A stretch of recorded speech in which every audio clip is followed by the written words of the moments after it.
Hello guys, स्वागत है आपका हमारे यूट्यूब चैनल एग्जाम लेक्चर में आप लोगों का स्वागत है। फ्रेंड्स, आज हम लोग इस वीडियो लेक्चर में हिंदी का चैप्टर नंबर 2 करने वाले हैं। 20 के दांत का हम लोग वीवीआई ऑब्जेक्टिव क्वेश्चन करने वाले हैं।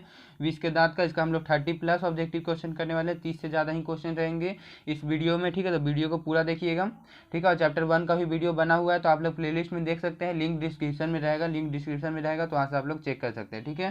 तो चलिए वीडियो को स्टार्ट करते हैं। तो हमारा देख लीजिए, सबसे पहले तो हम लोग देख लेते हैं इसका इंट्रोडक्शन चैप्टर का। तो हमारे चैप्टर का नाम क्या है? तो 20 का दांत हमारे चैप्टर का नाम है। और उसके बाद लेखक इनके इस चैप्टर का कौन है, लेखक कौन है? तो वो है हमारे नलिन विलोचन शर्मा जी, ठीक है। नलिन विलोचन शर्मा हमारे इस चैप्टर के लेखक हैं। और इनका जन्म कब हुआ था? इनका जन्म जो है 18 फरवरी 1916 का हुआ था। 1916, 18 फरवरी, शॉर्ट में लिख देते हैं, 18 फरवरी 1916 को उनका जन्म हुआ था, याद रखिएगा।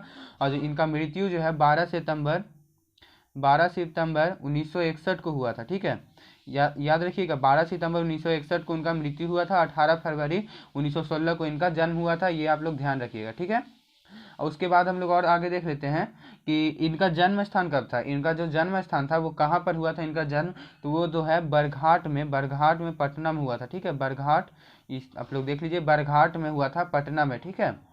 पटना बरघाट में हुआ था इनका जन्म स्थान, ठीक है। तो ये तो हो गया हम लोग का। अब चलिए हम लोग ऑब्जेक्टिव क्वेश्चन देख लेते हैं इसका। अगर आप लोगों ने सारे ऑब्जेक्टिव क्वेश्चन कर लेते हैं तो ये सब बहुत अच्छा क्वेश्चन है ये सारे। तो आप लोग के इस चैप्टर से कोई भी क्वेश्चन नहीं छूटेगा, ठीक है। तो चलिए स्टार्ट करते हैं। तो हमारा सबसे पहला क्वेश्चन क्या बोल रहा है कि नलिन विलोचन शर्मा पटना विश्वविद्यालय के हिंदी विभाग के अध्यक्ष कब बने? जो नलिन विलोचन शर्मा, यहाँ से एक और पॉइंट आप लोग उठा सकते हैं कि नलिन विलोचन शर्मा पटना विश्वविद्यालय के हिंदी विभाग के अध्यक्ष कब बने। ये तो हमारे क्वेश्चन बोल रहा है, ठीक है। और इसको इस तरह से भी पूछा जा सकता है कि नलिन विलोचन शर्मा पटना विश्वविद्यालय में किस विभाग में अध्यक्ष बने थे, ठीक है। किस विभाग में, यहाँ पे हिंदी विभाग लिखा हुआ है, लेकिन ये नहीं लिखता कि विश्वविद्यालय के किस विभाग में थे अध्यक्ष बने हैं, ठीक है। तो ये सभी क्वेश्चन आप लोग ध्यान से देखिएगा। तो इसमें दो तरह से इसमें आप लोग को क्वेश्चन पूछा जा सकता है, ठीक है। यहाँ से तो एक तो क्वेश्चन बन जाएगा यही वाला, उसके बाद हिंदी विभाग, इसको आप लोग कौन से विभाग बोल देगा, ठीक है। यहाँ से और भी क्वेश्चन बन सकते हैं, आप लोग ध्यान दीजिएगा तब। तो फर्स्ट का सही जवाब क्या हो जाएगा हमारा? तो फर्स्ट का तो सन 1959 ईस्वी में बने थे, ठीक है। फर्स्ट का सन 1959 ईस्वी में जो है ये बने थे पटना विश्वविद्यालय के हिंदी विभाग के अध्यक्ष, ठीक है। उसके बाद आगे बढ़ते हैं। बोल रहा है कि सेकंड नंबर क्वेश्चन, आलोचकों के अनुसार प्रयोगवाद का वास्तविक प्रारंभ किसके कविताओं से हुआ? जो आलोचकों के अनुसार प्रयोगवाद का वास्तविक प्रारंभ किसके कविताओं से हुआ था? तो नलिन विलोचन से के कविता से, या रामधारी सिंह के कविता से, या बद्री नारायण के कविता से, या सुमित्रानंद के पंत के कविता से, ठीक है। तो कौन सा सही जवाब है इसका, सेकेंड का? तो हमारा ए नंबर है कि नलिन विलोचन के कविता से ही ये हुआ था। आलोचकों के अनुसार प्रयोगवाद का वास्तविक प्रारंभ किसके कविताओं से हुआ था? तो नलिन विलोचन के कविताओं से, ठीक है।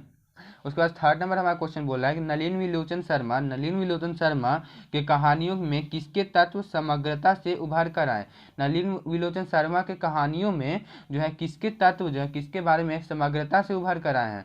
तो राजनीतिकता के बारे में, या मनोवैज्ञानिकता के बारे में, या सामाजिकता के बारे में, या इनमें से सभी के बारे में? थर्ड का क्या हो जाएगा हमारा? वैज्ञानिकता की वजह से, ठीक है, सॉरी, मनोवैज्ञानिकता की वजह से। तो थर्ड का हमारा मनोवैज्ञानिकता की वजह से, ठीक है, उभर कर आए थे, ठीक है। उसके बाद फोर्थ नंबर हमारा क्वेश्चन बोल रहा है कि विष के दांत कहानी किस वर्ग के अंतर विरोधियों को उजागर करती है? जो विष के दांत जो है वो कहानी, विष के दांत कहानी किस वर्ग के अंतर विरोधियों को उजागर करती है? तो निम्न वर्ग का, या उच्च वर्ग का, या मध्यम वर्ग का, या व्यापारी वर्ग का? तो फोर का सही जवाब कौन सा हमारा है? फोर का तो सी नंबर बिल्कुल सही जवाब हो जाएगा आपका, मध्यम वर्ग का, ठीक है। मध्यम वर्ग का विष के दांत जो है कहानी किस वर्ग के अंतर विरोधियों को उजागर करती है? तो मध्यम वर्ग का, ठीक है, मिडिल क्लास, ठीक है। उसके बाद बोल रहा है हमारा 5 नंबर कि खोखा खोखी, देखिए बहुत इंपॉर्टेंट क्वेश्चन है। बोल रहा है कि खोखा खोखी किस भाषा का शब्द है? किस भाषा का शब्द है? बंगाल का भाषा का शब्द, ठीक है। बंगाल के भाषा का शब्द है, बांग्ला का, ठीक है। इसको आप लोग ध्यान रखिएगा। 5 का सी नंबर बिल्कुल सही जवाब हो जाएगा। उसके बाद हम लोग का 6 नंबर क्वेश्चन देख लेते हैं। बोल रहा है कि सेन साहब की कितनी लड़कियां थी? जो सेन साहब हैं उनकी कितनी लड़कियां थी सेन साहब की? तो उनका जो है 5 लड़कियां थी, ठीक है, 5 लड़कियां थी सेन साहब की, जो है 5 लड़कियां थी। सेन साहब की 5 लड़कियां थी, याद रखिएगा। उसका 7 नंबर हमारा क्वेश्चन बोला कि सोफर शब्द का अर्थ है, तो का क्या अर्थ है? सभ्यता, संबंध, निर्माता या ड्राइवर। तो इसका सही जवाब क्या होगा हमारा 7 का? तो ड्राइवर इसका सही जवाब हो जाएगा। सोफर शब्द का जो अर्थ होता है वो ड्राइवर होता है, ठीक है, याद रखिएगा, सोफर शब्द का अर्थ ड्राइवर। उसके बाद 8 नंबर हमारा क्वेश्चन देख लेते हैं। बोल रहा है कि ऐसे ही लड़के आगे चलकर गुंडे, चोर और डाकू बनते हैं। ऐसे ही लड़के जो आगे चलकर गुंडे, चोर और डाकू बनते हैं, यह पंक्ति कहानी में किस पात्र ने कही है? जो कहानी है विष के दांत, उसमें जो है ऐसे ही लड़के आगे चलकर गुंडे, चोर और डाकू बनते हैं, यह किसने कही है? ये पूछा जा रहा है इस क्वेश्चन से। तो सेन साहब की धर्मपत्नी ने, या गिरधर ने, या सेन साहब ने, या सोफर ने। इसका सही जवाब क्या हो जाएगा हमारा 8 का? इसका सी नंबर बिल्कुल सही जवाब हो जाएगा, सेन साहब ने, ठीक है। ऐसे ही लड़के आगे चलकर गुंडे, चोर, डाकू बनते हैं, ये कहा था हमारे सेन साहब ने, ठीक है। 2018 में ये क्वेश्चन पूछा भी गया, इस पे आप लोग ध्यान दीजिएगा। उसके बाद 9 नंबर हमारा क्वेश्चन देख लेते हैं। बोल रहा है कि नलिन विलोचन शर्मा की मृत्यु कब हुई थी? आप लोग को हम शुरू में बताए थे कि नलिन विलोचन शर्मा की मृत्यु कब हुई थी? कब हुई थी? तो 12 सितंबर 1961 को हुई थी, ठीक है, याद रखिएगा। आप शुरू में बताए थे कि 12 सितंबर 1961 को उनका जो है नलिन विलोचन शर्मा की मृत्यु कब हुई थी? तो 12 सितंबर 1961 को, ठीक है। उसके बाद 10 नंबर में क्वेश्चन बोला कि मदन अक्सर किसके हाथों से पीटता था? जो मदन है वो किसके हाथों से अक्सर पीटता था?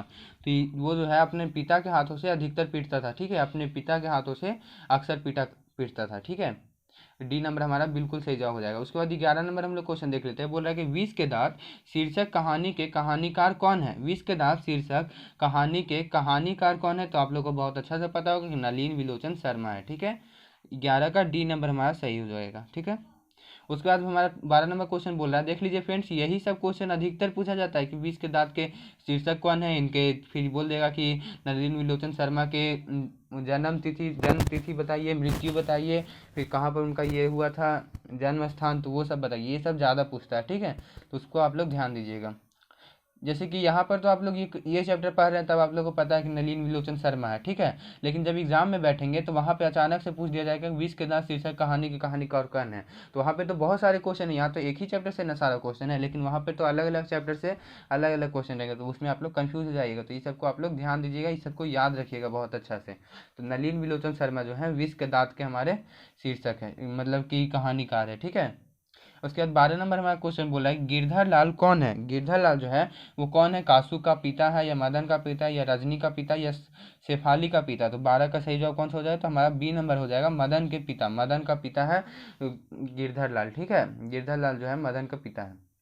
उसके बाद हमारा 13 नंबर क्वेश्चन बोल रहा है कि खोखा का क्या नाम है? खोखा का क्या नाम है? खोखा का क्या नाम है? तो उसका नाम है कासू, ठीक है, कासू नाम है, खोखा का नाम कासू है। उसके बाद 14 नंबर हमारा क्वेश्चन बोल रहा है कि सेन साहब अपने पुत्र को बनाना चाहते थे। जो सेन साहब थे वो अपने पुत्र को क्या बनाना चाहते थे? बिजनेसमैन, या इंजीनियर, या वकील, या प्रोफेसर, या डॉक्टर? तो इसका सही जवाब क्या है हमारा 14 का? तो वो जो है अपने बेटे को जो है, अपने पुत्र को वो बिजनेसमैन बनाना चाहते थे, या फिर वो इंजीनियर बनाना चाहते थे। ये दो चीज़ में कोई एक चीज़ बनाना चाहते थे, ठीक है, यहाँ पे ध्यान दीजिएगा। उसके बाद 15 नंबर हमारा क्वेश्चन देख लीजिए। बोल रहा है कि मदन की उम्र क्या थी? मदन की जो उम्र थी वो क्या थी? तो वो जो है 5 से 6 साल के बीच में था, ठीक है। मदन की उम्र जो था 5 से 6 साल के बीच में था, ठीक है, याद रखिएगा। उसके बाद 16 नंबर हमारा क्वेश्चन बोल रहा है कासू मदन के साथ किस खेल में शरीक होना चाहता था? कासू जो है मदन के साथ किस खेल में शरीक होना चाहता था? शरीक मतलब कि ना उसके साथ खेलना चाहता था, पार्टिसिपेट करना चाहता था, ठीक है, उसके साथ मिलकर खेलना चाहता था। कासू मदन के साथ किस खेल में खेलना चाहता था? फुटबॉल के खेल में, या हॉकी के खेल में, या बैडमिंटन में, या लट्टू में? तो किस में खेलना चाहता था? तो वो जो है लट्टू के खेल में। लट्टू के खेल में आप लोग खेले हैं लट्टू कभी? कमेंट बॉक्स में कमेंट करिएगा, ठीक है ना, कि आप लोग लट्टू खेले हैं कि नहीं खेले लट्टू, ठीक है। अधिकतर लोगों ने खेला ही होगा, हम भी खेले थे। कि कासू मदन के साथ किस खेल में शरीक होना चाहता था? तो लट्टू के खेल में, ठीक है। तो हमारा डी नंबर बिल्कुल सही जवाब हो जाएगा। उसके बाद 17 नंबर क्वेश्चन बोल रहा है कि मदन के कासू के कितने दांत तोड़ डाले? यहाँ पे के नहीं होगा, ने होगा, ठीक है। यहाँ पे बोल रहा है कि मदन ने कासू के कितने दांत तोड़ डाले? 3, 1, 2, 4, कितने दांत तोड़ डाले थे? तो उसने जो है मदन के जो है 2 दांत तोड़ डाले थे, ठीक है, 2 दांत तोड़ डाले थे। उसके बाद 18 नंबर हमारा क्वेश्चन बोल रहा है कि गिरधर लाल किसकी फैक्ट्री में किरानी था? किरानी मतलब क्या होता है? क्लर्क आप लोग सुन होंगे, क्लर्क जो काम करता है वहाँ पे, ठीक है। गिरधर लाल जो है किसकी फैक्ट्री में किरानी था? तो मुखर्जी साहब की फैक्ट्री में, या सिंह साहब की, या पत्रकार महोदय की, या सेन साहब की फैक्ट्री में? किसकी फैक्ट्री में था? तो वो जो है सेन साहब की फैक्ट्री में था। गिरधर लाल किसकी फैक्ट्री में किरानी था? तो सेन साहब की फैक्ट्री में वो क्लर्क था, ठीक है। उसके बाद 19 नंबर क्वेश्चन बोला कि सेन साहब किसके व्यंग्य से ऐठ कर रह गए। जो सेन साहब है वो किसके बातों से मतलब व्यंग्य से ऐठ कर रह गए, किसके बातों से। तो जो वो है ना, जो पत्रकार महोदय के व्यंग्य से, उनके बातों से, पत्रकार महोदय के व्यंग्य से सेन साहब जो है ऐड कर रह गए, ठीक है। उसके बाद 20 नंबर हमारा क्वेश्चन बोल रहा है कि मदन किसका पुत्र था। मदन जो है किसका पुत्र था, सेन साहब का या गिरधर का या सोफर का या सिंह साहब का। देखिए ये क्वेश्चन घुमा के पूछ दिया था, शुरू में पूछा गया था ना कि गिरधर लाल कौन है, तो उसमें आंसर क्या था ऑप्शन कि मदन का पुत्र था, मदन का पिता, ठीक है, मदन के पिता थे। यहाँ पे पूछ रहा है क्या कि मदन किसका पुत्र था। बहुत रिलेट करके आप लोग ऐसे पढ़ना पड़ेगा, ठीक है, एक क्वेश्चन से 2 क्वेश्चन निकालना पड़ेगा। तो इसका बी नंबर हमारा सही है, गिरधर का, ठीक है, गिरधर का। मदन किसका पुत्र था, तो गिरधर का। उसके बाद 21 नंबर हमारा क्वेश्चन बोल रहा है कि खोखा खोखी का अर्थ है। जो खोखा खोखी हम लोग बोलता है बांग्ला, ये किस कहाँ का भाषा है, तो ये बांग्ला का है, ठीक है। खोखा खोखी का क्या अर्थ है, खोखा खोखी का तो चाचा और चाची अर्थ है, ठीक है। खोखा खोखी मतलब कि चाचा और चाची, ठीक है। उसके बाद 22 नंबर हमारा क्वेश्चन बोल रहा है कि विष के दांत कैसी कहानी है। विष के दांत जो है कैसी कहानी है, सामाजिक है या ऐतिहासिक है या धार्मिक है या मनोवैज्ञानिक है। तो वो जो है हमारा विष के दांत जो है मनोवैज्ञानिक कहानी है। इसमें देखिए आप लोग शुरू में बताए थे कि जो है हमारे नलिन विलोचन शर्मा जी जो है वो मनोवैज्ञानिक ज़्यादा ये लिखते हैं, ठीक है, कहानी, ठीक है। चलिए तो हम लोग आगे बढ़ते हैं। फिर 23 नंबर में क्वेश्चन देख लेते हैं। बोल रहा है कि नलिन विलोचन शर्मा का जन्म जो है कब हुआ था। ये आपको शुरू में बताए थे हम, ये सब क्वेश्चन ज़्यादा पूछता है कि नलिन विलोचन शर्मा का जन्म जो है कब हुआ था। 14 जनवरी 1915 को या 18 फरवरी 1916 को या 22 मार्च 1917 को या 24 अप्रैल 1918 को। तो इसका सही जवाब क्या हो जाएगा हमारा, आप लोगों को पता होगा 18 फरवरी 1916 को इनका जन्म हुआ था, ठीक है। अब आगे बढ़ते हैं। उसके बाद यही क्वेश्चन फिर से हम लोग आप लोग को बता दिए हैं शुरू में ही कि नलिन विलोचन शर्मा का जन्म जो है कहाँ हुआ था। नलिन विलोचन शर्मा का जन्म कहाँ हुआ था, तो आप लोग को बताए थे कि बरघाट पटना में हुआ था, ठीक है, बरघाट पटना में। 24 का सी नंबर हमारा बिल्कुल सही जवाब हो जाएगा, बरघाट पटना में हुआ था। अब 25 नंबर क्वेश्चन देख लेते हैं। बोल रहा है कि नलिन विलोचन शर्मा के पिता का नाम क्या था। तो बोल रहा है क्या क्वेश्चन हमारा कि नलिन विलोचन शर्मा के पिता का नाम क्या था। तो उनका नाम जो है पंडित राम अवतार शर्मा था, ठीक है। उनका नाम क्या था, पंडित राम अवतार शर्मा। ए नंबर हमारा बिल्कुल सही जवाब हो जाएगा, ठीक है।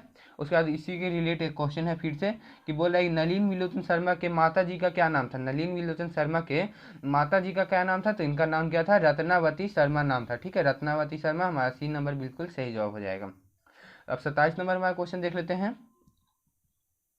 27 नंबर हमारा क्वेश्चन बोल रहा है कि दृष्टिकोण किनकी रचना है। जो दृष्टिकोण किनकी रचना है, ये जो है रचना वो हमारे नलिन विलोचन शर्मा जी के ही है, ठीक है। इसको भी आप लोग याद रखिए, VVI इसको आप लोग रख लीजिए।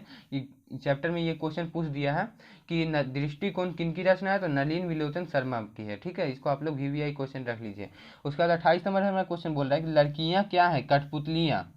28 नंबर क्वेश्चन बोला जा रहा है, ये एक तथ्य है, मतलब कि बोला गया है कहानी में है कि लड़कियां क्या है, कठपुतलियां हैं। किसे इस बात पर गर्व हुआ, ये जो है ये सेंटेंस से, इस लाइन से किसे इस बात पर गर्व हुआ था, भाई बहन को या चाचा चाची को या मामा मामी को या माता पिता को। किसको हुआ था 28 का, तो जो है माता पिता को ही गर्व हुआ था। लड़कियां क्या है, कठपुतलियां हैं, ठीक है, माता पिता को गर्व हुआ था।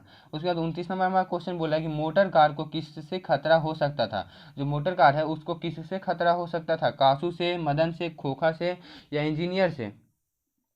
तो किससे हो सकता था, तो खोखा से। खोखा कौन है, तो चाचा है, चाचा का नाम क्या है, तो कासू है, ठीक है।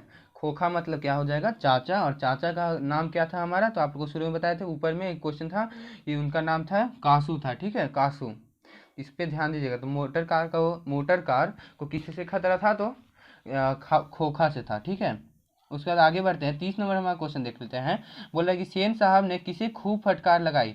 सेन साहब ने जो है किसे खूब फटकार लगाई, गिरधर लाल को या खोखा को या मदन को या सैफाली को। किसको लगाई थी सेन साहब ने खूब फटकार, तो उन्होंने जो है गिरधर लाल को जो है सेन साहब ने, गिरधर लाल को ही सेन साहब ने खूब फटकार लगाई थी। गिरधर लाल कौन है, गिरधर लाल जो है मदन का पिता है, ठीक है। मदन कौन है, तो गिरधर लाल का पुत्र है, ये तो इजी है, ठीक है। तो इस पे आप लोग ध्यान रखिए, गिरधर लाल जो है मदन का पिता है, ठीक है। उसके बाद 31 नंबर क्वेश्चन देख लेते हैं। बोला कि कौओं की जमात में शामिल होने के लिए कौन ललक गया था। कौओं की जमात में शामिल होने के लिए कौन ललक गया था। कबूतर, हंस, बत्तख या मछली। बहुत अच्छा क्वेश्चन है, तो इसका बी नंबर हमारा बिल्कुल सही हो जाएगा, हंस। ठीक है, कौओं की जमात में शामिल होने के लिए कौन ललक गया था, तो हंस।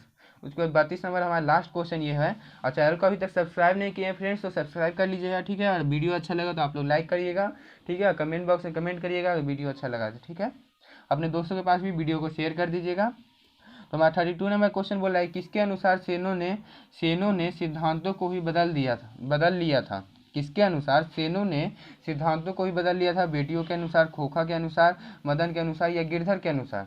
किसके अनुसार, तो इसका बी नंबर बिल्कुल सही जवाब हो जाएगा, खोखा के अनुसार। ठीक है, खोखा के अनुसार। किसके अनुसार सेनों ने सिद्धांतों को बदल लिया था, तो खोखा के अनुसार। ठीक है, खोखा कौन है, चाचा है, चाचा का नाम क्या है, कासू है। यह सब याद रखिएगा, आपको लास्ट में भी बता दे रहे हैं। ठीक है, इसके साथ हम लोग 32 क्वेश्चन आज कर लिए। अब चैप्टर 3 हम लाएंगे इस हिंदी का। ठीक है, चैप्टर 3 और ऑल सब्जेक्ट्स की वीडियो बनी हुई है, उस सबका ऑब्जेक्टिव क्वेश्चन के लिए वीडियो बना हुआ है, तो आप लोग प्लेलिस्ट चेक कर सकते हैं, डिस्क्रिप्शन में दिया हुआ है। ठीक है, अब प्लेलिस्ट वाला आप लोग चैनल पर क्लिक करिएगा, वहाँ से आप लोग प्लेलिस्ट का ऑप्शन रहेगा, तो वहाँ पे आप लोग जाकर देख सकते हैं सारा प्लेलिस्ट। ठीक है, वीडियो देखिएगा उसके बाद। ठीक है, चैनल को सब्सक्राइब कर लीजिएगा। ठीक है, बाय।